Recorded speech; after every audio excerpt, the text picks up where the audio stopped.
Hello, everybody. Welcome to this episode of Hood Paranormal. And boy, do I have a special treat for you. Today, we are going to discuss applications of magic and the occult, what it is and what it is not, from a magician's perspective, from someone who has practiced the occult, and someone who is interested in the paranormal. What we're going to try to do here is what we're going to do here is take the occult and the paranormal, which is the scientific aspect, of the unknown. We're going to link them together. And then from my perspective, from what I'm getting out of it, we're going to see what it is and what it is really not. Okay?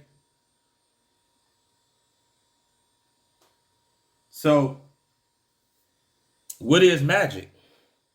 And what is the occult? Magic is not Harry Potter shooting laser out his hands. Okay? Aleister Crowley defined magic as the art and science of creating change or causing change within the conformity with will. So basically, I look at everything as magic. You know what I mean? I look at everything as magic. If you go and you look at the person right next to you and you tell them, hey, man, hand me that water over there. And they hand it to you. That right there, to me, that was magic. Because you thought of it and the thought existed on another dimensional plane, because thoughts are things or something that you can't see, right? And you uttered it through your mouth, which is a form of energy, to another conscious being, and got a physical reaction out of it. The power of suggestion alone is magic. Every thought, every movement, every breath you breathe is magic. Is magical. Okay? And a lot of people seem to think that the occult, when they hear the word occult, it means demon or devil or something like that. It does not. The occult simply means hidden. Hidden knowledge. Now, what I have here is the Watkins Dictionary of Magic. Now, let's take a look and see what the occult means.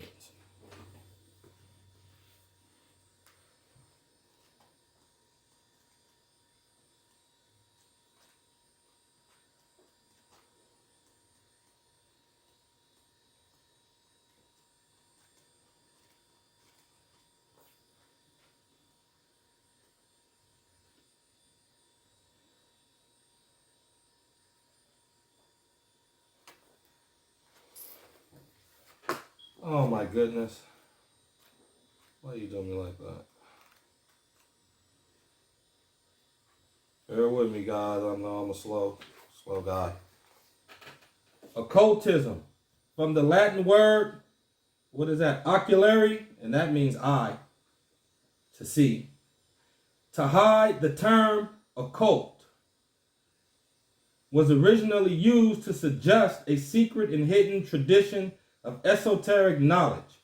Occultism is now used generally to include the study of magic, mysticism, theosophy, and spiritualism. It may also be used to reference to secret societies like the Rosicrucians and Freemason. Occultist, a term used variously to describe a practitioner of any one of the secret mystical arts within the traditions of magic, theosophy, mysticism, or spiritualism. See occultism.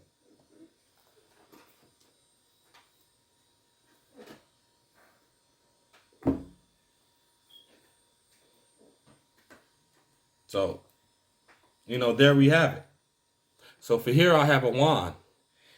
And in the magical order of the Golden Dawn, they would have angelic names,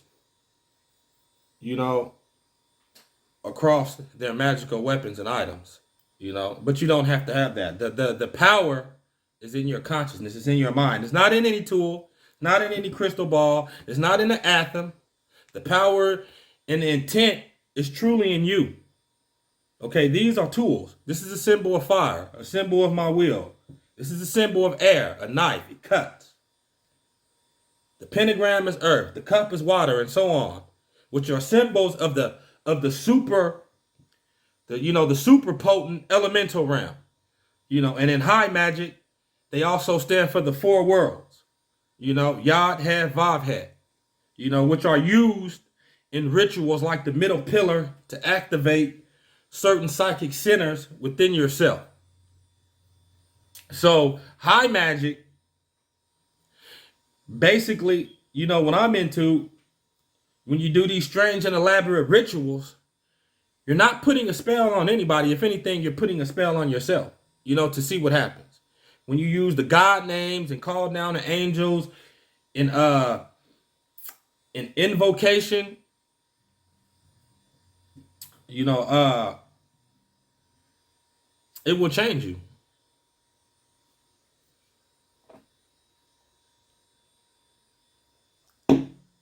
When you do rituals like the lesser banishing ritual of the pentagram, a hexagram, whatever ritual, what you're doing is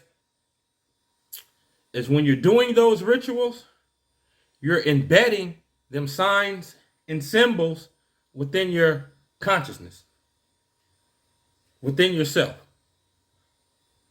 in these preliminary rituals. So when you do real magical work, when you find out, how can you use these powers, you got those signs and symbols within you, at least to some degree. You have some control over the spirit realm. So, when I first,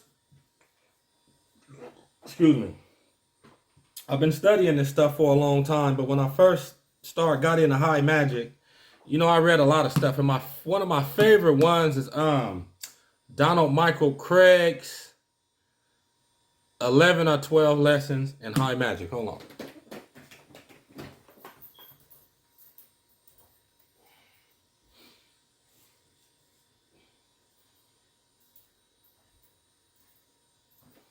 This one right here. This is a very good book. If you want to learn magic, if you want to do magic, this one right here will get you going. If you can read this and even practice this to some degree and take from it, you will be able to pick up any book on magic and know what it is. You might not know, the full system of the different magical grimoire or text you're looking at, but if you study this one, you'll be able to look at that and say, oh, that's a grimoire, or or that's sigil magic, or that's theurgy, or goetic, or some type of demonology, just by reading this one. This is a textbook, great textbook, the one I worked out of, and man, it's just awesome. It's westernized magic, so when you look at it and when you see God and the angels, that's what it's supposed to be. It's westernized magic, Golden Dawn style magic. Also it's a type of hybrid of magic. Because the occult and magicians don't believe in a God in the cloud. We believe that God is a consciousness that trickled on down to the physical realm. God is in everything. He's in the plants, he's in the soil, he's in everything. I don't believe that God just painted a picture and he's just separated from everything. No. When you go outside and when you look at the trees and when you look at a tree, don't just look at the tree.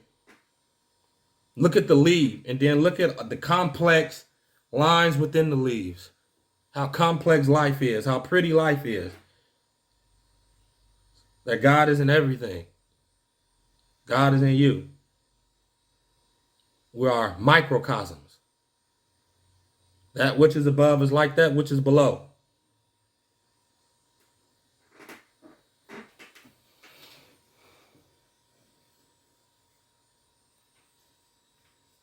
And you might wonder, well, why I got a crystal ball right here? Is this crystal ball for look? No. No, it is not. Is the wand for look? No, it's not. Well, you might say, what is all these strange, paraphernalia or tools? Well, it's just like if you worked at Taco Bell or you worked at Walmart, you don't just go in your work with street clothes. Know what I mean? When you go in to work, you go in with your work shirt on, with your work boots on, you go in representing the company. You shift your consciousness. This is a consciousness shift. That's all it is. It's to get me ready and to get me in the right setting to do magical work. Now, whether you believe in it or not, makes no difference. Don't matter. Don't mean it ain't real. You know, I can say I don't believe in guns. But, you know, the guy can go right across the street and go buy a gun from his nearest gun dealer. You know, what I believe in don't mean shit. You know what I mean? When it comes to individual consciousness. So everything is real. You know, Jesus Christ, he give you magical powers if you believe in him. But you got to believe in him.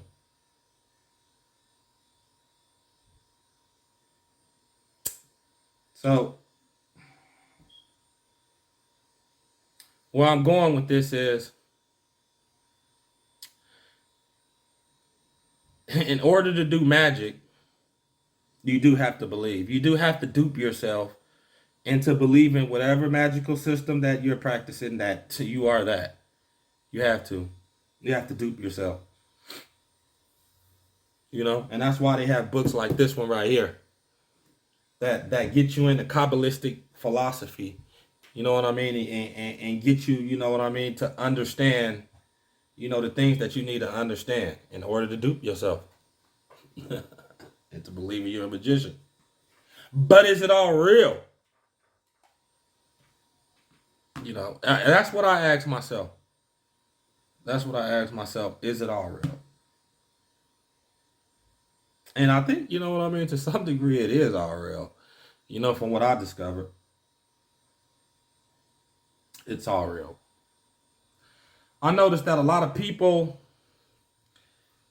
in forums and groups, you know, over the internet, they I find the same thing wherever I go when it comes to magic. You know, of course, people are gonna have their own ideals. Of course, people are gonna have their own opinions. But from a scientifically truthful view, you know, what are your facts? You know, because, for instance, demonology. The solid-bodied master Pope Runyon, when he deals with Goetia, he goes through an elaborate system, but the thing is he will have channelers, right? He will have a channeler, someone sit in the back mirror, sit in front of the black mirror while he do his ritual and call up the spirit. Okay, that's one way, you know, that it's done. But for people at home, sitting right here like me, if you could really summon a spirit or talk to a spirit, would you? Or is it all real? If you could find out if it was all real, would you want to? Would you want to communicate with an angel? Are ghosts real? See, this is where we're getting into the paranormal now. What's real and what isn't? And that's what I'm into. I'm into what's real and what isn't. How can we prove it on a scientific level? Because when you look at things like the Goetia, the Goetic spirits, they're jinn, and they have a power, and most of them can do something for you. So I find like a lot of these people online that don't even believe in God. They don't believe in nothing higher than themselves, but they think they can summon up a Goetic demon just because it fits the paradigm that they're an atheist and the demon can give them material things. I think is a total disrespect to the art. And the total disrespect to the art. So it's no matter, so not matter, but it's no wonder why when you guys take a sigil, you know what I mean, and put it in front of you, doesn't happen. Or you don't get what you want. You know, because you haven't taken any proper steps. I'm not saying that you have to do it my way or this way, but you haven't taken any proper steps. You know, how you go control a demon or evil spirit and you don't believe in God and you ain't gonna call the good angels down? How? How can you control the darkness? Because I don't think you can't summon evil with evil. The demons, the ones that I talk to, they amoral. They antagonistic. They don't want to do nothing for you. They cuss you out, call you a bitch in a minute.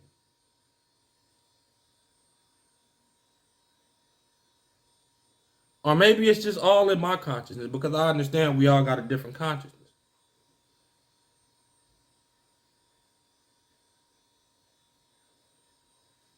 So, you know, and I understand because I kind of preached this and showed this, what I haven't showed before.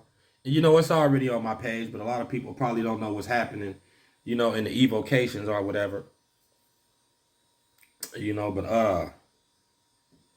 I understand that, you know, people, you know, believe that some of the old gods or whatever is chthonic or go all the way back to Samaria and through time, even though through time has evolved, you know, the other religions and sects has took these gods and chained them up and made them into other things and you know, watered it down, you know, to a big degree. But what people need to realize is that mythology is a way to take what we can't see, you know, like angels and demons and, you know, all these fairies and all these wonderful creatures or whatever you want to call them, right? Mythology is a way to bring all that down and make it real through magic. It's a filter. It's a filter, you know, consciousness is filtering it out, you know. So depending on what culture you in, what land, you know, you was born on, you know, your consciousness and your ego were different. It will work different. It will vary. You know what I mean? So, you know, consciousness, you know, messages from up high, you know, when it trickles down to us, you know, it's filtered out through our minds, man, to what we believe.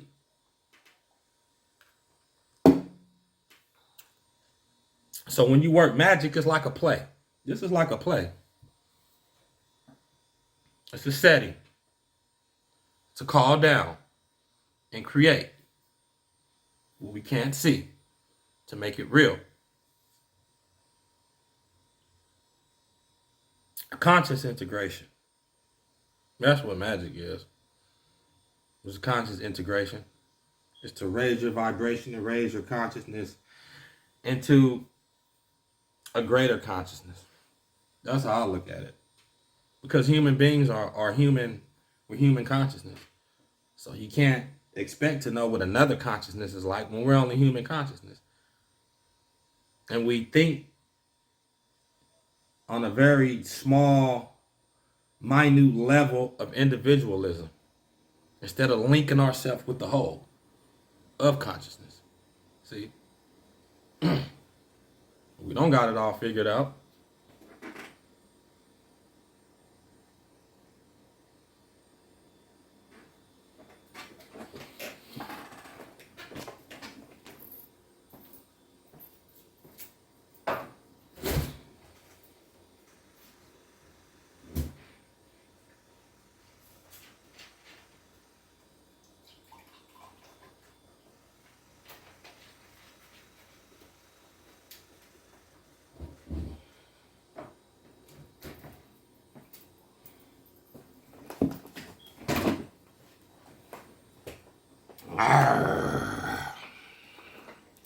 It's a little soda break, that's all.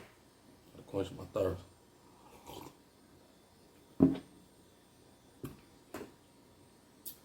And that's all. You know? That's it. But we here for facts. We here for truth. We ain't here to just talk about it. We ain't here to talk about it. We here for facts. We here for truth. You know, with me, it's show and tell.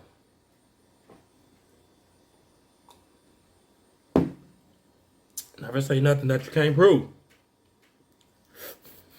See, we know that I'm gonna say probably magicians of old and magicians of new use the black mirror to summon up lesser entities or demonic entities in the black mirror, and you summon angels in the crystal. So here, this is what I have. These are the 7 planetary spirits of the orbital, and inside the 7 planetary spirits are the 4 archangels that govern, the cardinal points of the universe. The elemental realm. Gabriel, Uriel, Michael, and Raphael. Now,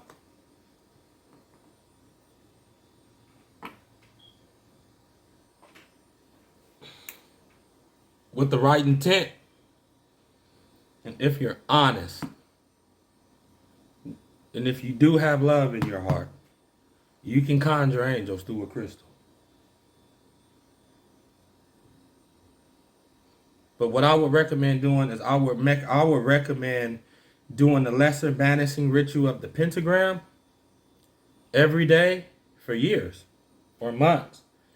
And after a while, these angelic energies will integrate. They will integrate inside you and live inside you. Now, you might not know it. You know what I mean? But, doing all these rituals, they're doing something to you, these preliminary rituals. The trick is, the catch-22 is how to do the magic afterwards. You know what I mean? After you've done the lesser banishing ritual of the pentagram, after you've done all these hexagram rituals, after you've done all these greater supreme rituals, LVXs, and all this stuff. What is all this stuff? You know what I mean? Of course, it's got, like a profound, obscure thinking to it. When you do the rituals, you ponder and you be like, oh, wow, that's what I was doing. You know what I mean? That's what I was doing. But is there anything paranormal to it? Are these things really real?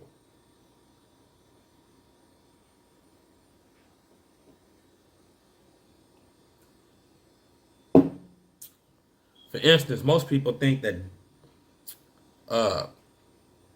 the entities of the Goetia, they think that the entities are friendly.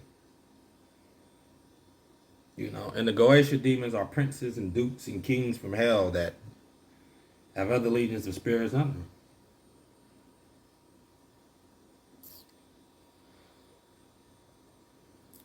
What if you could talk to a Goetic spirit? Would you? I mean, that'd kill some of the garbage of what people thinking about it. Or maybe if someone captured, some type of evocation or manifestation of the spirit and caught some type of recording of it and the spirit was negative,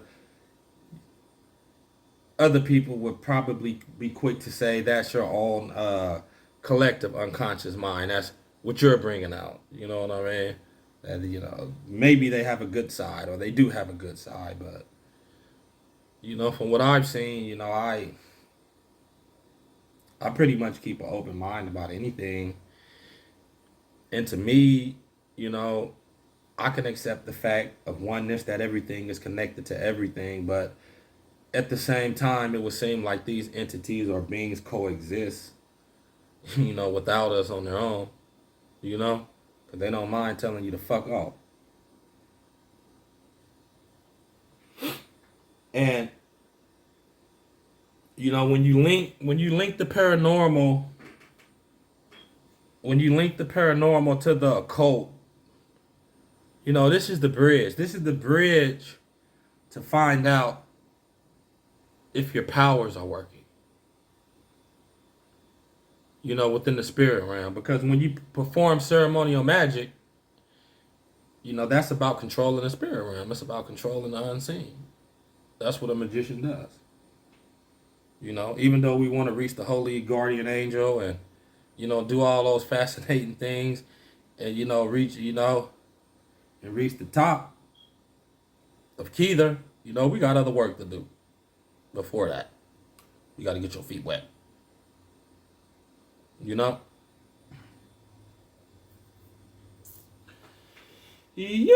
gotta get your feet wet, wet, wet, wet.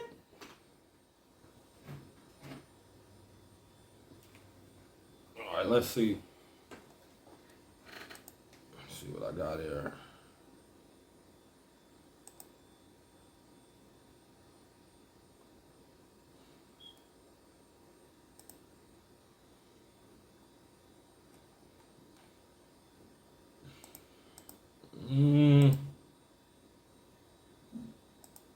Let's see.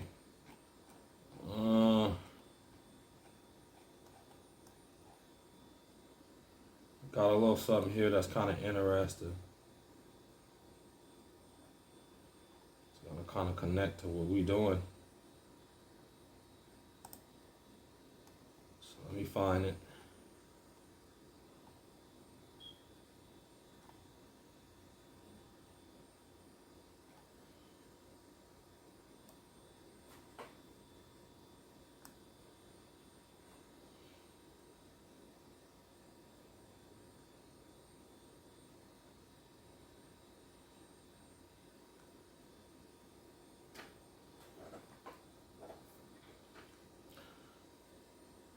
Okay, so I'm gonna read a little bit here because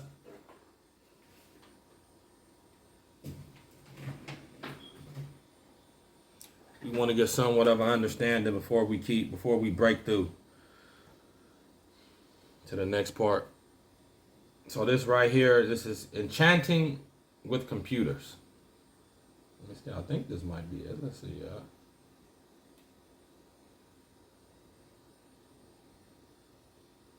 Okay, let's start here. Enchanting with computers. Okay. Functionality of language, as made possible by computers, can hardly be imagined by those who have not experienced it. The computer does what you say. Joseph Deckett, The Electronic Cottage. Okay, we ain't gonna read that. We're gonna get straight to it. Technomantic enchantment involves computers to do magic. That effects change in the world. The magical art seems to cause something to happen that manifests the intentionality of the act. The reason the act was performed, which we typically call a result, although we may not be able to plainly show efficient causality between the act and its consequence, recalls Sorensen's, I don't know that name, casual meditation. I can't say that. We might think of enchantment as engineering synchronicity. A casual, meaningful connections. A magical result is a sign of magic at work, and those who recognize the signs are witnesses to magic in the world, not by simply mistaking correlation for causation, but by embracing something that is profoundly weird.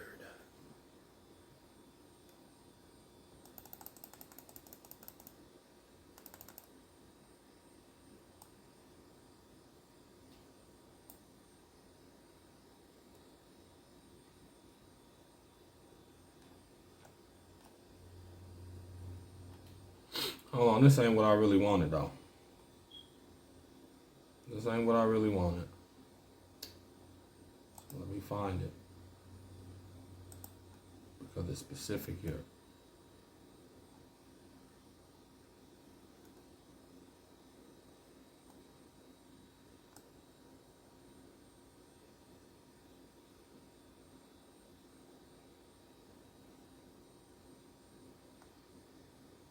Okay, we ain't here.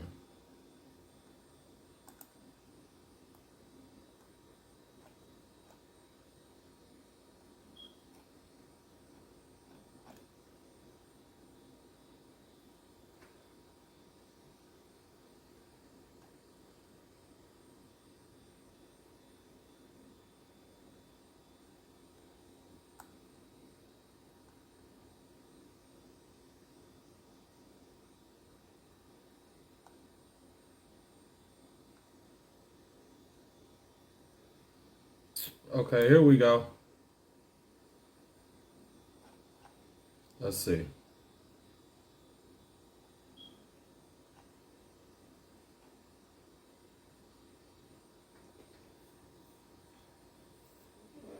Okay, now we're talking about technomancy. We're talking about doing magic with computers. Okay? Just bear with me.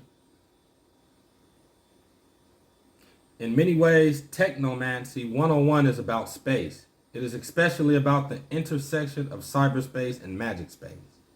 The word cyberspace, from cyber as in cybernetics, originated in science fiction stories about the other planes, the matrix, the grid, etc. Today, it is typically denotes the internet or virtual reality. Real technology, science, facts. Cyberspace is partially a literalization of spatial metaphors about computer networks. The World Wide Web, which we navigate with a browser bearing names such as Navigator, Explorer, Safari, and Compass. When we go to a web address or site, before the web, we had electronic bulletin board systems whose designs were informed by a metaphor of posting messages on a physical bulletin board. Such metaphors arise out of our embodied experiences as actors in physical space, interacting with other bodies occupying those spaces, but they become their own things conceptually and, to some extent, somatically. When we enter a chat room, what's a chat room, Grandpa? Please bear with me. We do not experience physically walking into a room crowded with people socializing. There are 3D chat applications that simulate this. But rather, we press some button on our keyboard and our computer screen responds with signs, letting us know we have become situated in a space wherein messages we send can be read by people inside the room, but not outside, as if there were four walls. We do not scan the room for a bar, although we might pretend to. Me, look around for the bar. Or check out what color the wallpaper is. But our action and reactions our interactions are still governed by rules and expectations peculiar to this environment. We play a kind of pretend when we interact with and within a chat room, a sort of consensual hallucination. Consensual meaning to sense together, and hallucination meaning apparent perception, usually by sight or hearing, of an external object when no such object is actually present, OED. The chat room is kin to all kinds of virtual reality. It is hallucination made real.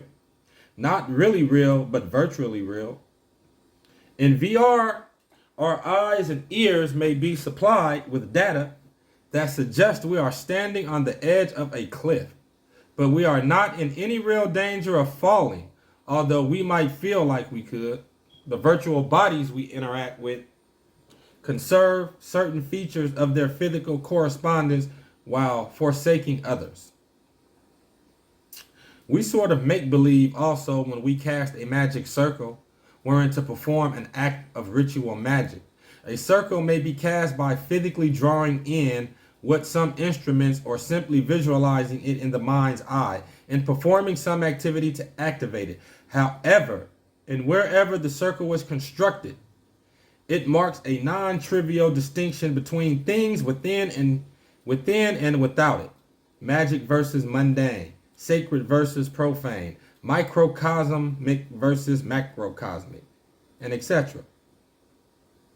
The circumscribed space is transformed into a special place wherein agents, actions, or objects become magically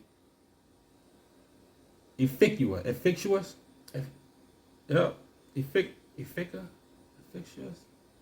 whatever, or are magically protected from outside forces. Like the chat room, this space facilitates certain activities while it forbids others, governed by perceptions, assumptions, expectations, and permissions that are peculiar to it. The creation of both chat room and magic circles is a kind of experience design. The space is not the thing, but the thing that gets us to the thing. See also medium. Okay. In the 1990s, several techno-pagans performed rituals within chat rooms where communications between the participants were text-based. Here is an excerpt from a script prepared by Christopher Penczak.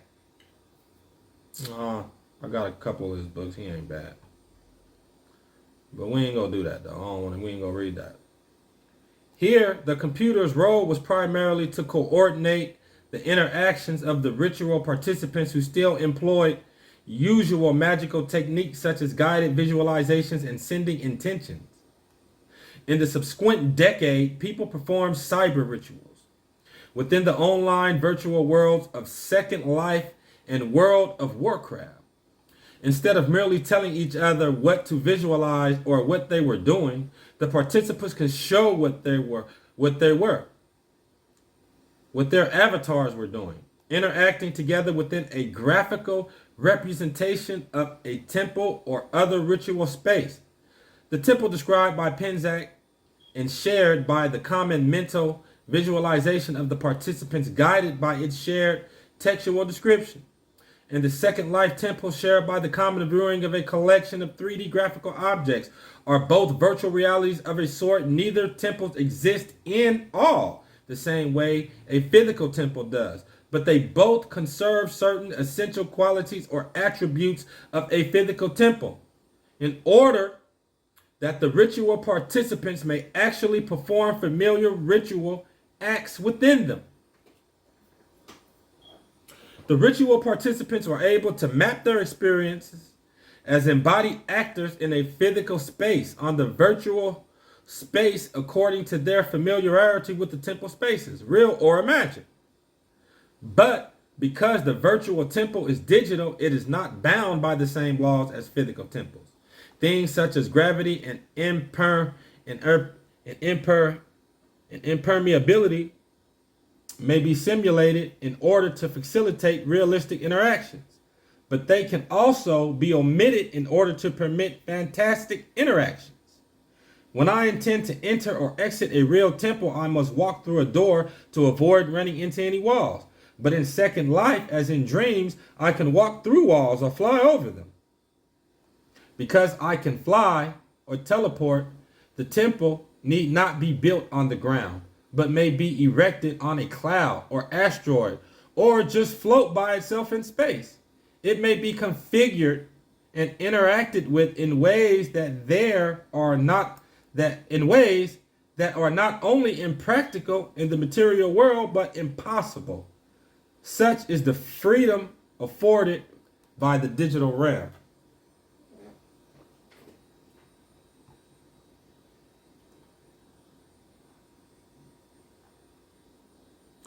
Okay, all that's fine and dandy.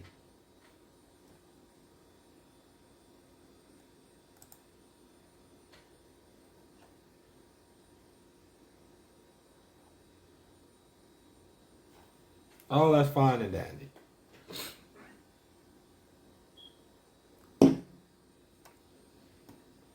Good information. But it still ain't where we at, though.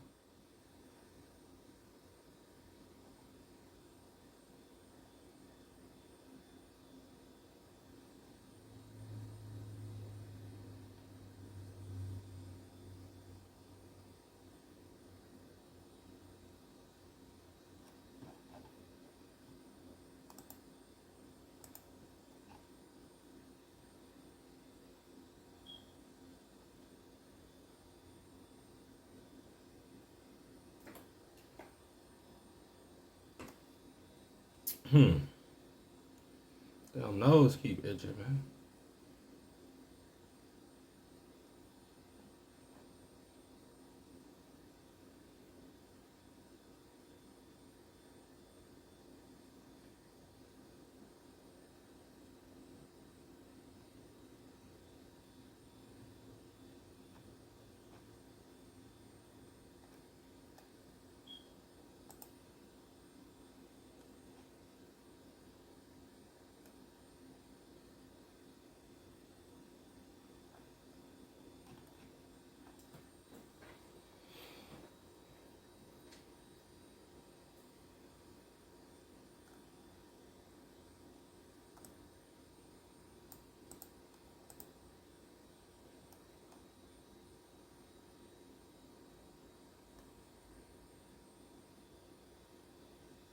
Okay.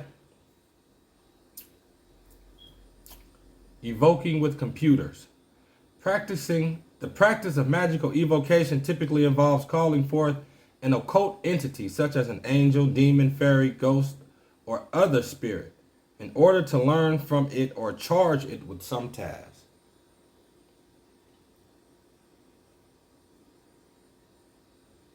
Such entities may be received or constructed.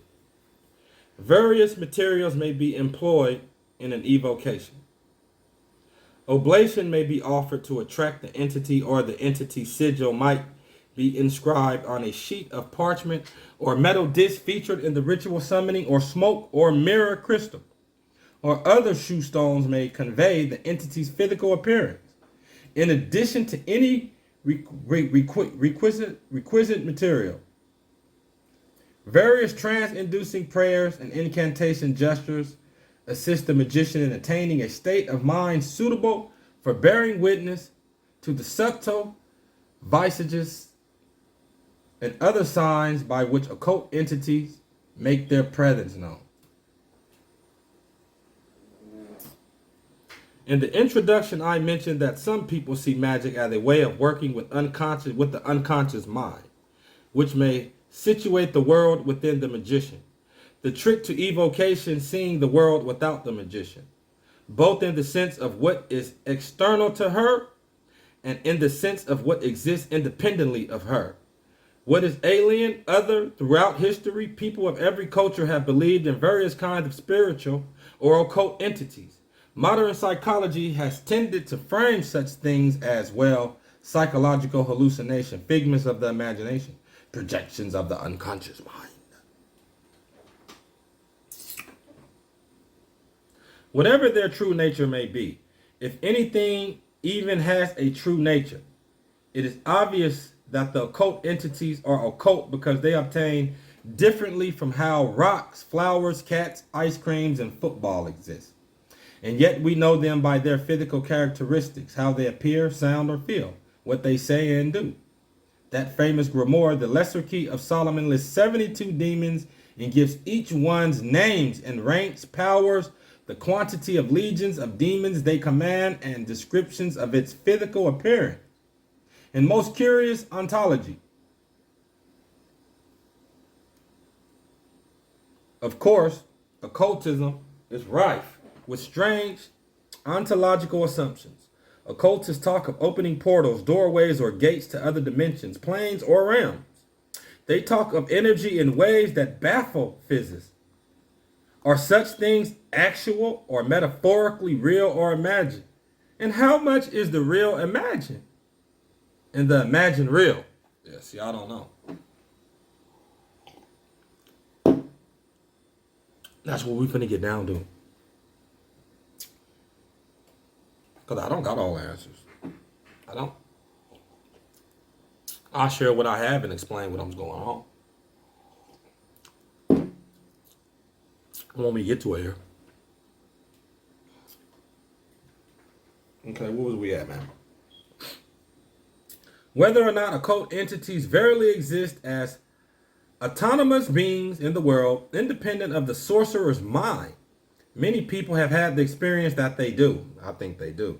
And the practice of magical evocation usually involves treating them as such, either willfully, fake it till you make it, or because that is just how they present.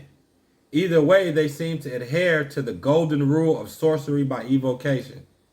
If at first you don't succeed, feed it more blood.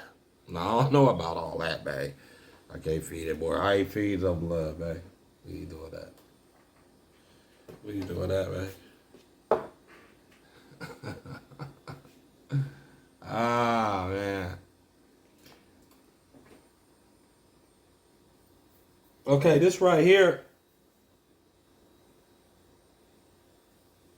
Okay, this right here. I don't think I found a point, that I really wanted to make, but I'm gonna just tell you because I haven't really found it here yet, man, on this little page. But the point that he's really trying to make is like the computer is a medium. You know what I mean? A computer, it just doesn't just throw out random, zeros and ones. when it comes to coding. Okay? Everything is a symbol. A computer works with symbols.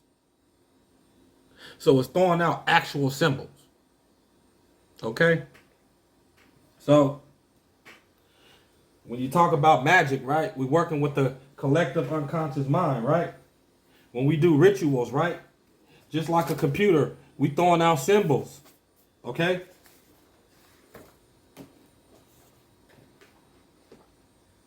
We throwing out symbols. Everything is a symbol. You know, whether it's a sigil, you know, whether it's occult alchemy, you know, Hebrew words, Yod He Vav He, you know, Elohim Vikabor, you know what I mean? We whatever we doing. Words of power. So a computer is a symbol. As a medium. And I throw this little page up there when I'm done. It's got a few good things in there about it. Thought it was very interesting and it kind of connected to what's here.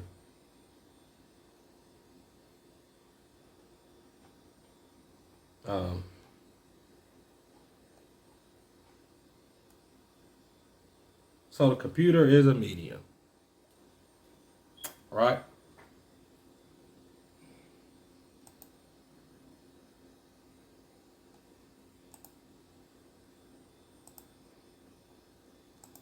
So let's see. He goes on to say,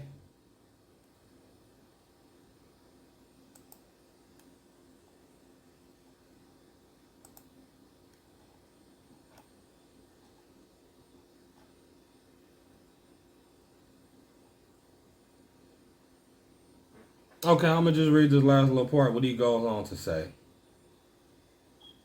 There are basically two ways of relating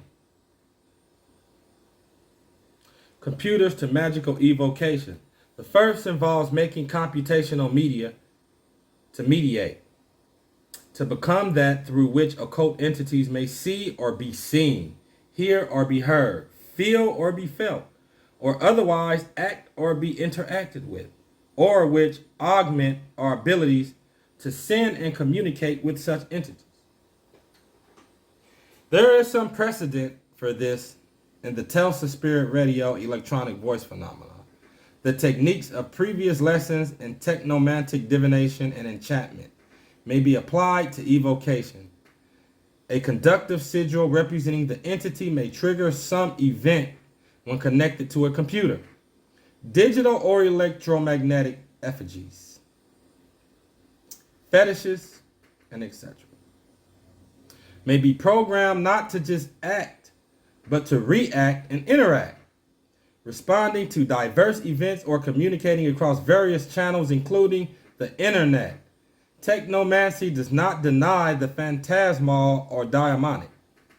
It houses it with the body of electric, wherein it becomes a moving image, differentiated from the stillness of the traditional icon or idol by the changes it undergoes in the physical space, which telegraphs the numerous characters of whom it embodies.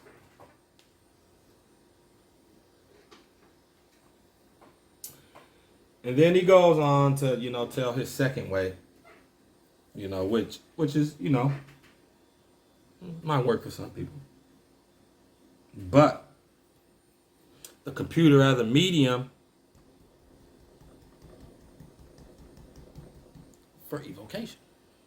That's what we're finna get into. Okay. Now it's hardcore now. Now it didn't got hardcore. So if y'all scared, you know what I mean? If you're scared to dive in, if you're scared to go, man, into the unknown, to the twilight zone, turn this shit off now. And go. Because that's what it is right now. That's what we getting to now. We diving now. We spiritual sailors.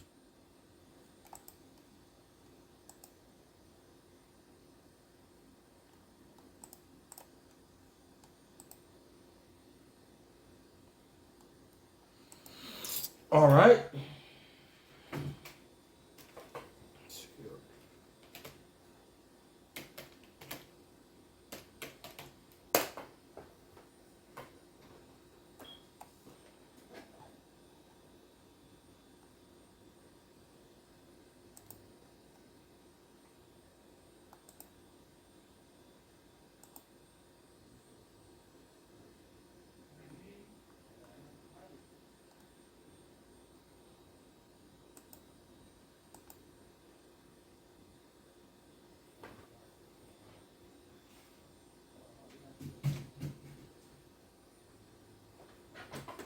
Okay, so this is what he's saying. This is what he's saying. Okay.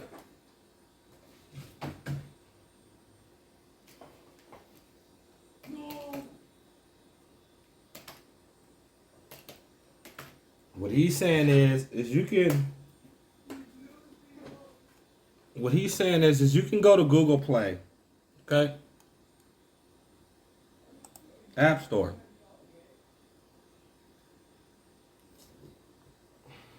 Right here.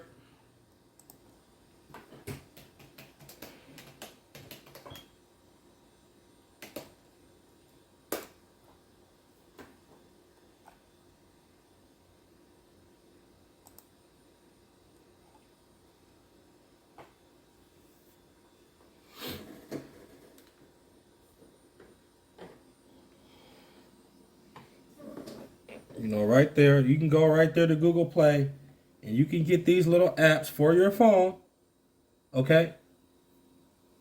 For your phone. And you can have spirit contact with those.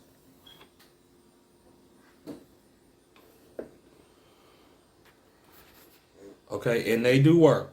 Okay, you play with it. You go get one. You do it. You play with it at your own risk. Don't come crying back to Bill for real saying something scared the shit out you or whatever it is. Okay, because this is where you link in the paranormal. This is what you're seeing, if it's real or not, or is it all in the mind? I don't know.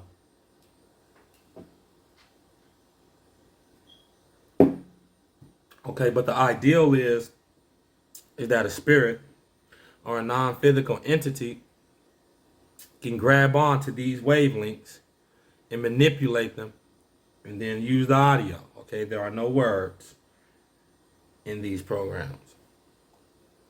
And if you have a connection to the spirit realm, they will come through and they will talk to you. Some people turn the boxes on and they don't hear nothing. And then they say it's fake and all this and that. No, you don't have no spirit you don't have no connection to the spirit realm, nor do you believe in it. You know what I mean? You just somebody who just want to just do something. It's not the way this works here. Okay? Because what you're dealing with in the end is the occult, okay?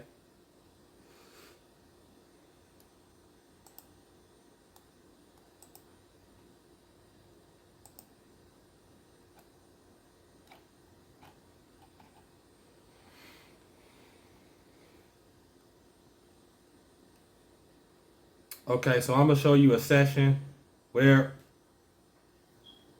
I plugged in a ghost box that I made. Is right here. And I only used it a couple times.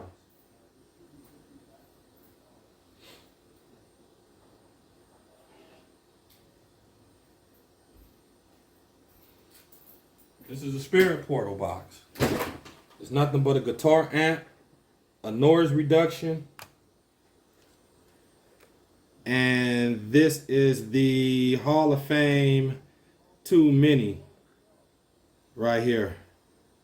This is the this is the noise gate, and this was the this was like I know it's a guitar, you know, guitar pedal right here, but this was like the I don't want to say reverb, you know what I mean, but this right here was getting rid of noise, and this right here you can kind of control, you know what I mean, the frequency right here. But it works good, man. I haven't turned it on. You need to really brush him and dust him off. He bad. But I'm gonna show you a session with it.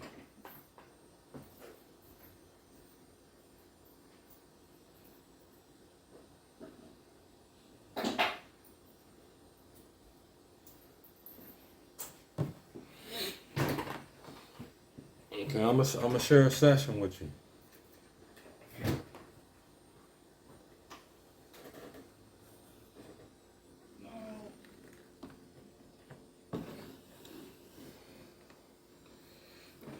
Okay, now let me explain something.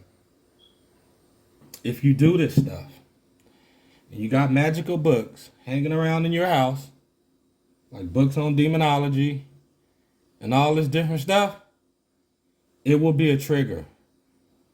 And those things might start coming through your box. Don't be surprised, because symbols are actual things in the astral plane. Okay? Symbols are living things in the astral world. Let's see what comes through this box.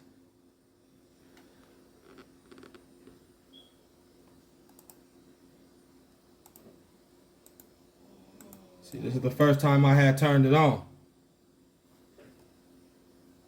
For me. Peace, love, and respect. How are you? I'm testing out my new box. I need y'all help test. Okay, he said very quiet. I said I'm testing out my new box. Spirit came through, said very quiet. Let's go back. I'm testing out my new box.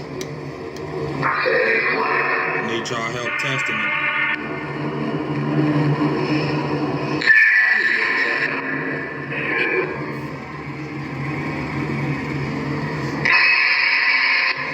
Decline. You don't want to help me test the box?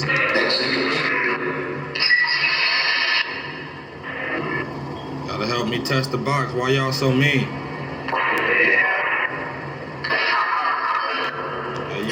Okay, that spirit said that they needed help getting out. It said that they need help getting out of the darkness. So if you ever do EVP or ITC, you will get spirits saying that they need help. It seems like that there are spirits that are in darkness and they do need help, and that they don't have light to remember. And they are looking, for human beings to, help them and shed, some light their way. Because they're stuck in purgatory or wherever they stuck at. So, there's that part. You can't always be mean.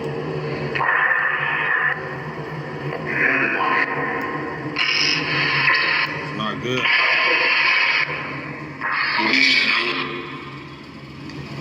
How do the box sound?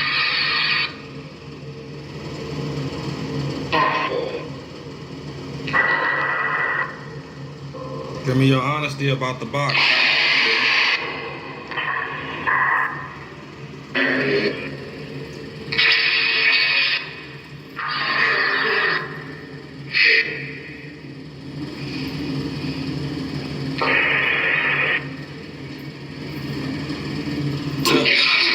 Tell me your names.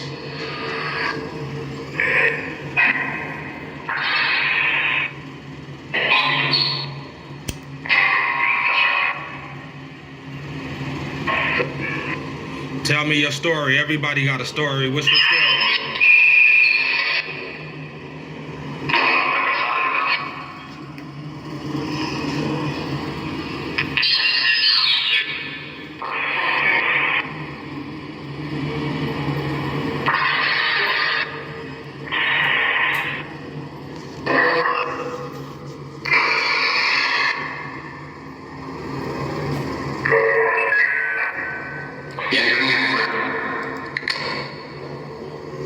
Tell me your story about how you got where you are. If you tell me your story, I might put it online on the internet for everybody to see. Said my name. Said my full name, Billy McGee. Fuck you. So, there it is right there. It called my name, Billy McGee. Fuck you. The spirits have access to the Akashic records, the Hall of Records. Nothing is a secret to them.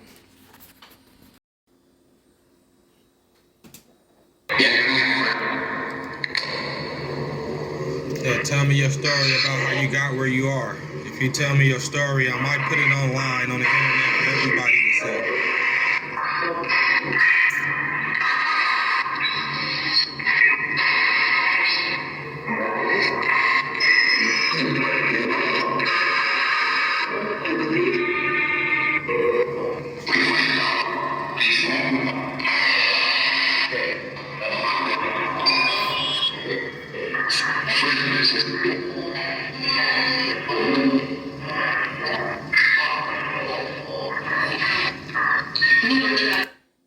So I asked them to give me to tell me their story. So you got all these voices coming through at once, telling me their story.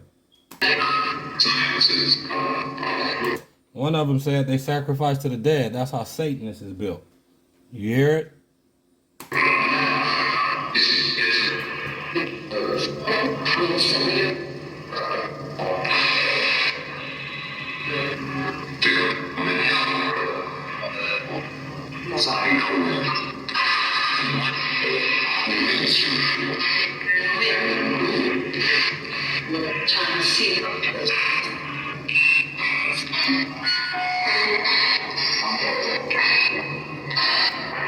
He said he was from hell.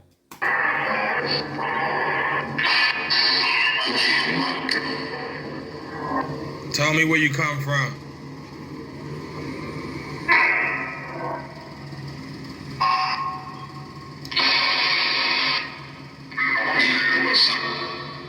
Something from the place with no sun or something?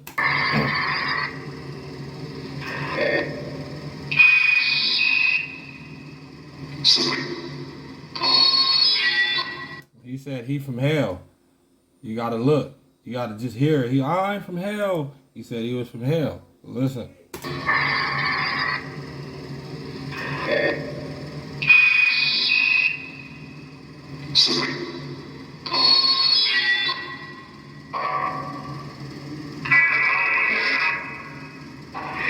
Said he from hell. Fuck it. So, it's just what I advise is when you do this stuff, when you do this stuff and when you practice this stuff and when you play with the occult, you do it with God and you do it with the Most High.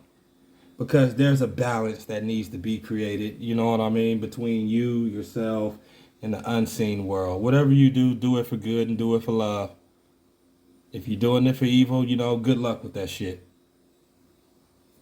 Because evil don't even like you. So how the hell you go do something for evil?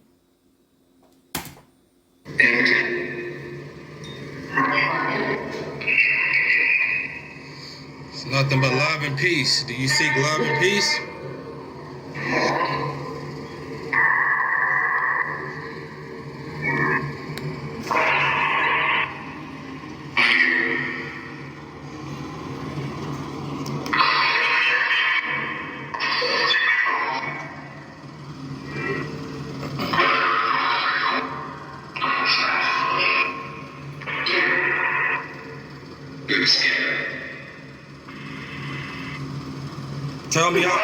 Tell me how old you are. How old are you? Tell me your age.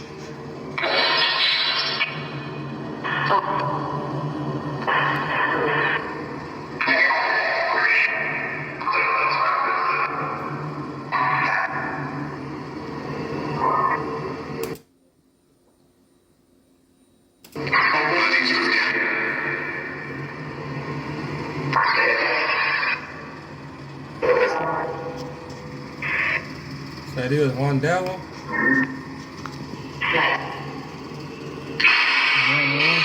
Tell me what you see in your world. In your world right now, what do you see? What does it look like? Well, that's the one that said dark, dead, and evil. So whatever comes up, comes up. You know what I mean? I call my spirit guides and my angels in, and but whatever is there is there. You know what I mean? I'm not religious. I don't, I'm practicing Western magic, with the 4 archangels and, whatever else comes with it, but I'm open-minded. So if it's a hell or it's a dark place, it is one.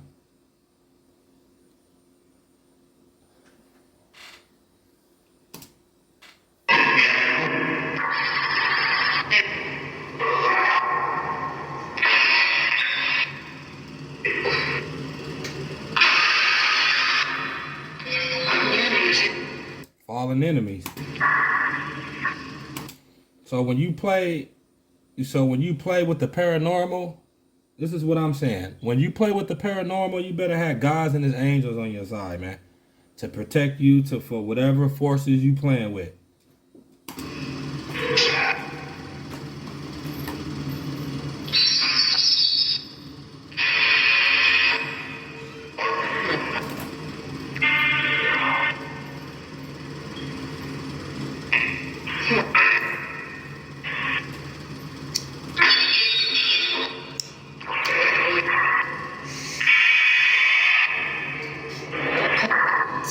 Who's sarcastic? Nobody's sarcastic.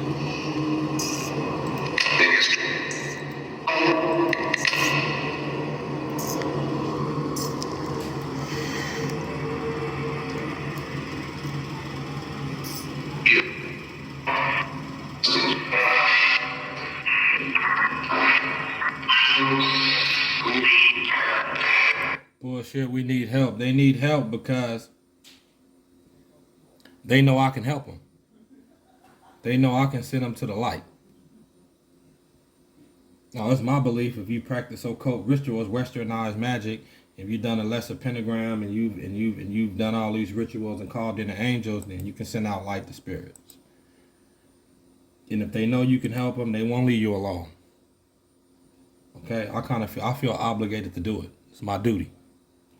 Okay. Okay, here's another one. Check this one out. I like listening to the EVPs because, you know, it's just some cool stuff that come through. And not only that, it kind of shows you your magic is working. Let's see.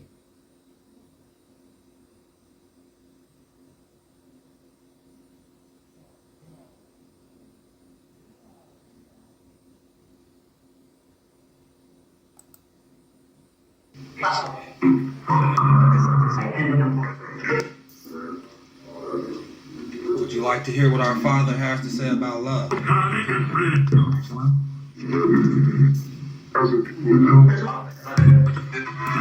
that was demonic. Heaven without his love? Come on. Demonic.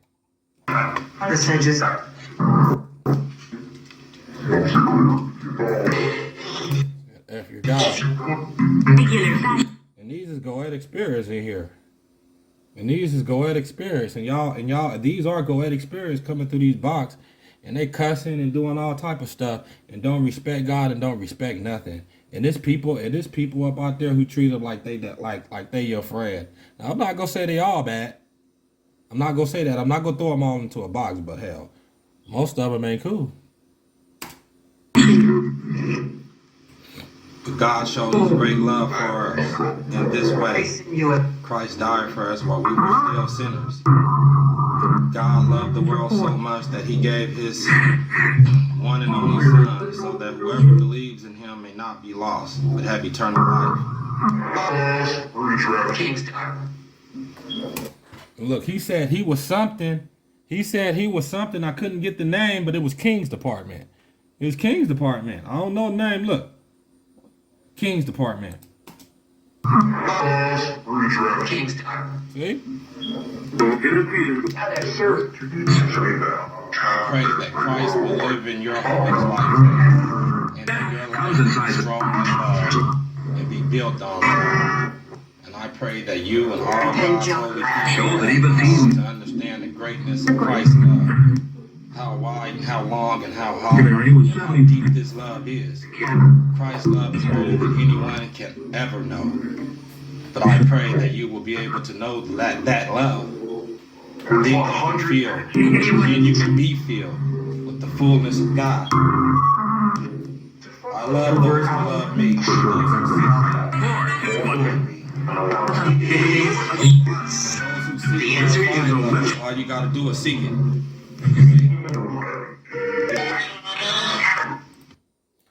Okay, now I did that like playing up.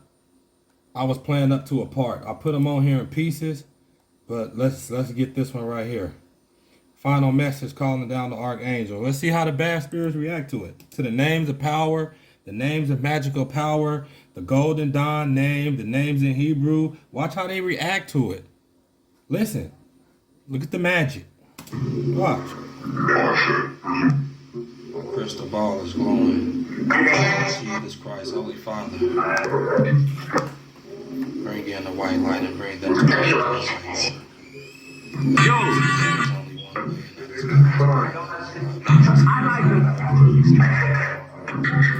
Bring in Christ. Bring in your angels, Christ.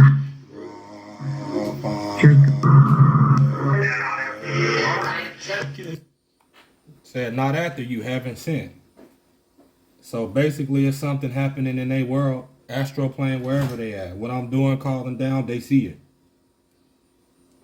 They see it. The angels, they see them. Let's go back. They know what I'm going to do. That will go home and spirits there trapped. They just waiting.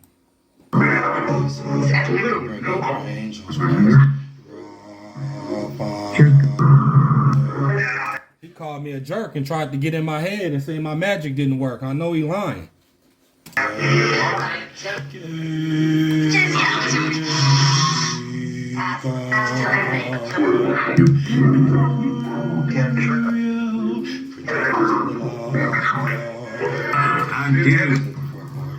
Protectors of the element and all that is holy. Help these poor spirits go to the light. Help them visualize. Let the Lord and his angels guide you.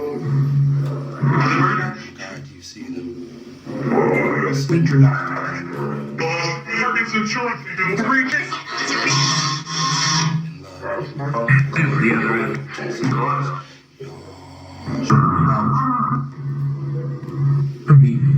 Social security. How does that make you feel? Does that make you feel good? Okay, in short, I got one thing to say. You heard like something. If you heard like something, insurance agency on Maple Street. You heard that, right? I'm gonna be honest with you. Somebody stole my Social Security, and it was on Maple Street. You understand what I'm saying? The people who did it was on Maple Street. So when you have a crystal ball, and when you have real spirits working with you, they can't tell you things.